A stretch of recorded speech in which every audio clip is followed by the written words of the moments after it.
Vous écoutez toujours Europe 1, il est midi 22, rien ne s'oppose à midi continue avec Eva Rock, Carole Ferry, Anissé Mbida et ce touche-à-tout au talent protéiforme. Chroniqueur humour, littérature, zoologie et même musique, puisqu'il en parlera bientôt dans une spéciale de l'émission Shuffle pour les 50 ans de mai 68, qu'il co-présentera exceptionnellement avec Émilie Mazoyer, une animatrice qu'il adore. La preuve, ça fait 2 mois qu'il nous en parle. Tu sais que, alors je fais une spéciale mai 68 avec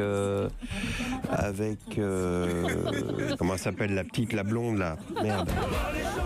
Mazoyer, Guy, Émilie Mazoyer. Parce que je faisais autre chose en même temps. Évidemment, mais c'est ça le problème. J'étais en train de chercher une chute pour ma chronique d'habitude. Aujourd'hui, Guy, vous vous muez en chroniqueur littéraire avec un zoom sur 2 ouvrages. J'imagine qu'on va éviter le copinage et les starlettes de télé-réalité. Oui, bon, te fatigue pas ma poule avec ton générique à la con façon apostrophe, parce qu'au dernier moment, j'ai changé d'idée. J'ai changé d'idée de chronique tellement j'ai été envahi par une colère irrépressible à la lecture d'un article du Parisien, un article qui ébranle toutes les certitudes que nous pouvions avoir sur la connerie humaine, parce qu'on pensait avoir tout vu dans ce domaine. On arrivait même assez précisément à situer le niveau des cons auxquels on avait affaire dans la vie courante, grâce notamment, je le rappelle, à l'échelle de Ribéry, donc qui permet de noter de 1 à 10 le niveau de connerie auquel on fait face. Par exemple, un ami te dit « Oh putain la vache, j'ai rencontré un con de niveau 7,5 sur l'échelle de Ribéry », tout de suite, tu situes, tu lui réponds « Ah bon, t'as déjeuné avec Julien Lepers ?» Bon, c'était simple. On s'y retrouvait, même si d'aucuns préféraient l'échelle M. Pokora, et on ne peut pas leur jeter la pierre.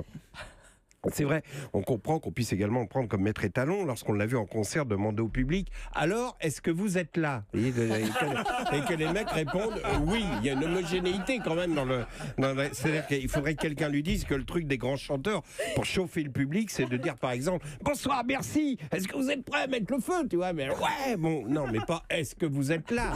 Et les autres « Non, on n'est pas là, on est à l'éléphant bleu, on lave notre Pelvectra ». Donc, quoi qu'il en soit, on avait des certitudes, mais là, avec ce que nous apprend le Parisien ce matin, c'est tout l'étalonnage donc de la connerie humaine qui est remis en cause. Ceci dit, comme je vous sens impatient, voici ce que dit l'article du Parisien. Actuellement au Brésil pour soigner sa blessure au pied, Neymar a souhaité rendre hommage à l'astrophysicien britannique Stephen. Rien que ça, c'est vertigineux comme phrase. Stephen Hawking, en publiant une photo où on voit l'attaquant du PSG dans son fauteuil roulant.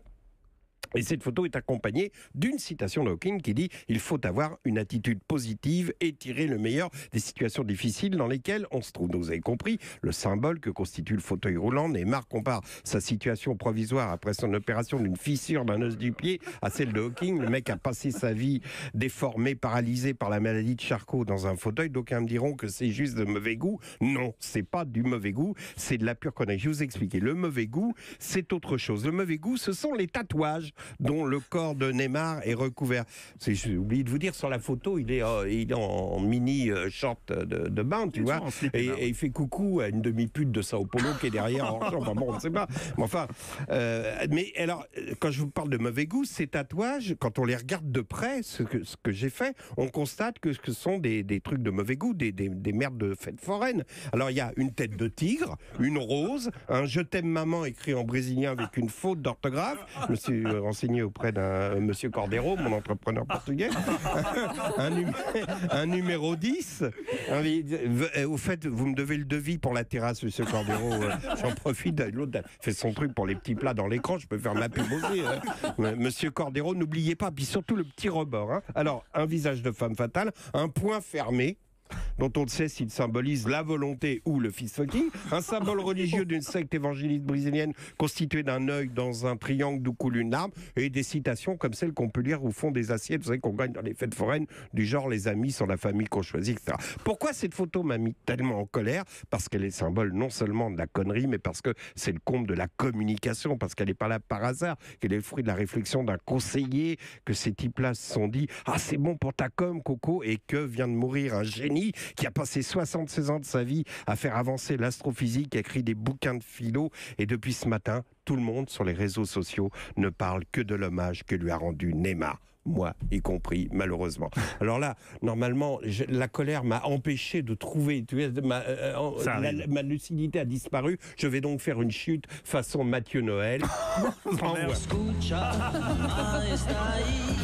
Merci beaucoup, Gary, ça marche très bien cette chute avec Escucha. J'utilise tout le temps.